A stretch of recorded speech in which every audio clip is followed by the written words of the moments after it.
Hi, I'm Fred here for this week's book club, and Chapter 9, Room at the Table, titled Leadership for Structural Change, offers a compelling yet flawed analysis of how to achieve true equity within organizations.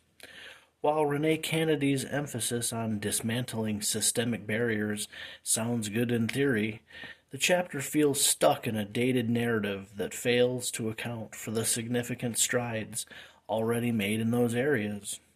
The chapter leans into a doomsday portrayal of structural inequity, painting the leadership landscape as either complacent or resistant to change, which undermines the genuine effort and tangible progress that have been made towards equity in modern organizations. Kennedy's assertion that equity cannot be achieved without dismantling the very structures that hold it back is an oversimplification of a more complex issue. It implies that these structures remain untouched, ignoring the fact that many organizations are actively reforming outdated practices and policies. Healthcare systems and educational institutions have already embraced diversity at scale.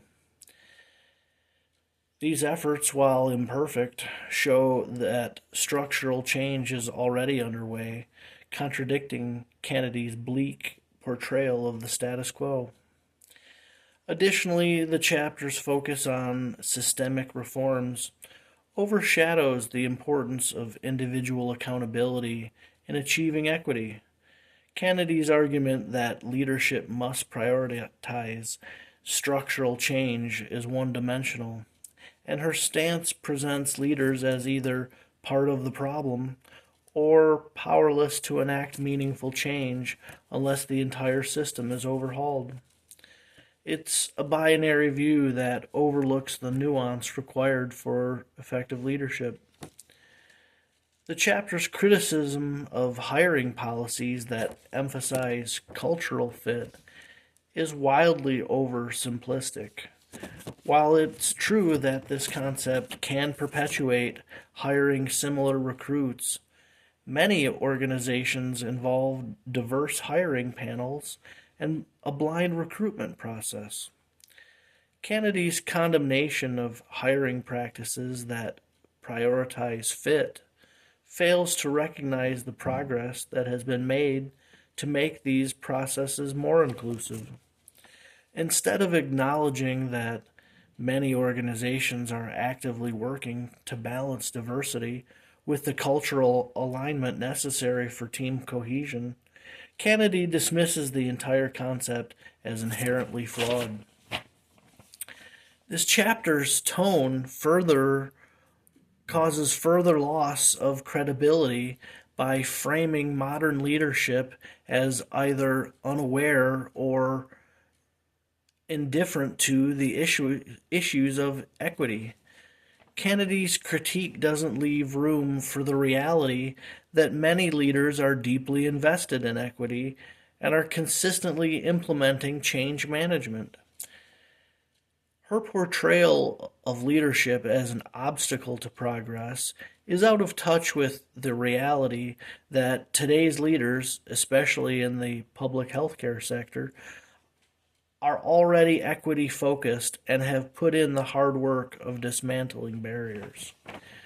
What's most problematic about Chapter 9 is that it consistently underplays the advancement made in recent years, presenting a narrative that feels more suited to the early 2000s than today's organizational realities.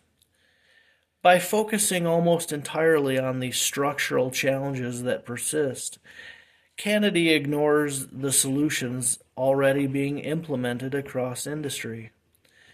This creates a one-sided narrative that not only misses the mark, but also risks alienating readers who are working to drive change within their organizations. Instead of inspiring leaders to take action, the chapter reads like a critique of everything that's wrong with modern leadership, offering no acknowledgement of the practical steps being taken to achieve many of the reforms Kennedy advocates for. While Room at the Table tries to provoke thought on equity and leadership, Chapter 9 does a disservice to the conversation by framing structural change as an all or nothing proposition. The chapter's dated perspective on the state of leadership and equity is more of a missed opportunity than a meaningful contribution to the discourse on health equity. Leaders today are not simply sitting on their hands waiting for systemic change to happen. They are actively shaping that change. The failure of the chapter to recognize this progress undermines its effectiveness and limits its relevance to the current conversation about equity and leadership.